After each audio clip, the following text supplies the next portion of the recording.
I've just come back from a 2-week trip to Egypt, and here are 3 life lessons I've taken away from that experience. Number 1 is that there are many different ways to live.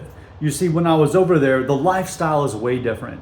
And we tend to think that if things change, if things become inconvenient, that we have conveniences right now, then life would suck or that maybe we wouldn't even survive. But there are a lot of different ways to live. For example, traffic over there is way different than here in America. In America, you have your lanes, you have the dots on the road, you follow them. But in Egypt, that's just an idea. People don't actually follow it. So you get motorcycles speeding by, you get your car drivers sweeping between traffic, honking their horns all the time. That's how they communicate. And it's like this chaotic environment that I don't have the heart to drive in, but there they just get used to it and that's what they adapt to.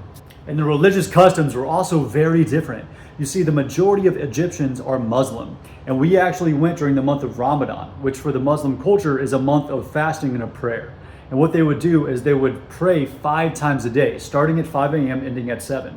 And they would fast from that first prayer at 5 to the 4th prayer at 5:47. And what we would hear over the loudspeakers in the big cities is the prayer over the loudspeakers. And even the clothes were different. You see, there's a lot of people that dress like standard Western styles, jeans, hoodies, stuff like that. But the traditional dress wear is for men, like this galabeya that I had help from a couple locals to pick out, and the hijab for women. Number 2 is that the trip gave me perspective, specifically in terms of government. A lot of this I learned from the driver that took us around the majority of the trip, and he told us that he was actually thrown in jail 3 times for speaking up against the government.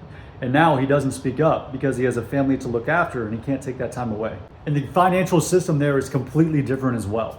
You see, we'll say 40 million people in Cairo, about 3 million of them are government workers, which means that they don't get paid very much because there's so many. And the thought process there is that unless they take in bribes, they won't be able to feed their families. And so everywhere we went, our driver, the people escorting us, had to have cash in hand and give them to security guards and the government officials along the way. Else they would hold us up or make our life difficult.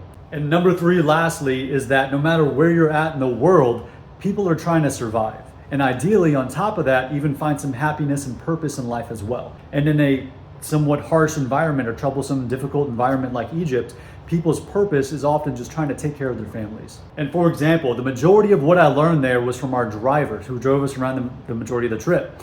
And he works 7 days a week. The only time around the entire year that he gets off is 1 week in the summer where he takes his family to his cousin's house. You see, in all experiences, you can take away some lessons. And if nothing else, traveling to another country, it gives perspective on how my life compares to some other life in some other country. Maybe better, maybe worse, but if nothing else, it gives us insight into how life really works.